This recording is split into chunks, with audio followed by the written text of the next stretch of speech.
सबसे पहले तो आपको लोअर बैक के बारे में पहले जानना होगा कि किस प्रकार की संरचना इसकी है। इसकी संरचना के बारे में अगर आप देखेंगे तो जो रीढ़ की हड्डी एक ट्रेन के डिब्बा के माफिक अलग अलग सेक्शन में बने रहते हैं और एक हुक के चलते एक दूसरे से पकड़े हुए रहते हैं। इस तरह से ट्रेन जिस तरह से किसी मोड़ पर मुड़ सकती है, ठीक उसी तरह से ये स्पाइन भी मुड़ता है। जो सबसे नीचे वाला पोर्शन जो है स्पाइन का, ऊपर वाले पोर्शन में तो छाती का पोर्शन है, लेकिन नीचे वाले पोर्शन में ये छाती का नहीं होकर इसमें कोई सपोर्ट नहीं होता है। और अगर आप उसको बड़ा करके देखेंगे तो पाएंगे कि ये सेक्शन है सबसे नीचे का, लोअर बैक का, जिसमें इसकी बनावट होती है अलग अलग। इसमें ये दो हड्डी के बीच में एक डिस्क होता है जो इस बीच में इस तरह से रहता है और दोनों हुक के चलते एक दूसरे को पकड़े रहता है। तो लोअर बैक में ये इतनी सारी हड्डियाँ जो हैं एक दूसरे को मांसपेशियों से पकड़े रहता है और एक लिगामेंट्स भी होता है आगे और पीछे जो इसको पकड़े रहता है। ये डिस्क जो है शॉक एब्जर्वर का काम करता है।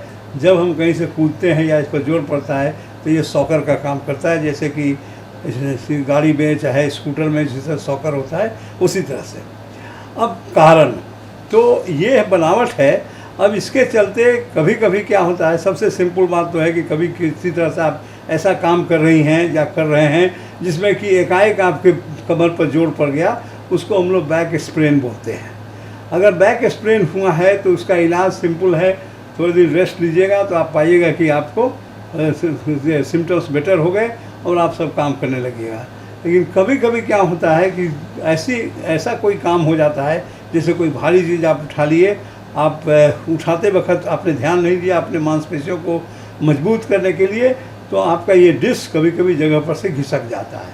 इसके घिसक जाने से जो पीछे में जो नस होता है, ये पीला ऐसा नस देख रहे हैं जो डिस्क के ठीक पीछे होता है, इस पर दबाव पड़ जाता है और इसके दबाव पड़ने से जो नस निकल करके आपके पैरों में और इस लोअर पोर्शन में जाता है, इस पर दबाव पड़ने से सियाटिक नर्व एक होता है, उसके डिस्ट्रीब्यूशन में दर्द होता है और तब हम लोग उसको सियाटिका कहते हैं। तो सिंपल स्प्रेन बैक का। दूसरा होता है जबकि हम झुक करके कोई काम कर रहे हैं या गलती से तैयारी के बिना कोई भारी चीज़ उठा लिए। देखिए, तैयारी के बिना का मतलब हम क्या कर रहे हैं कि जब हमको कोई चीज़ का आइडिया रहता है, हमें कोई एक मुक्का मारने वाला है, तो अपने मांसपेशियों को हम कड़ा करेंगे तो हमको दर्द कम होगा, चोट कम लगेगी। लेकिन अगर हमको आइडिया नहीं है, किसी ने एक मुक्का मेरे को मार दिया, तो मेरे मांसपेशियों पर ज़्यादा चोट पड़ता है। बिकॉज व्हेन यू नो कि आपके ऊपर कोई आघात होने वाला है तो तैयार आप हो जाते हैं।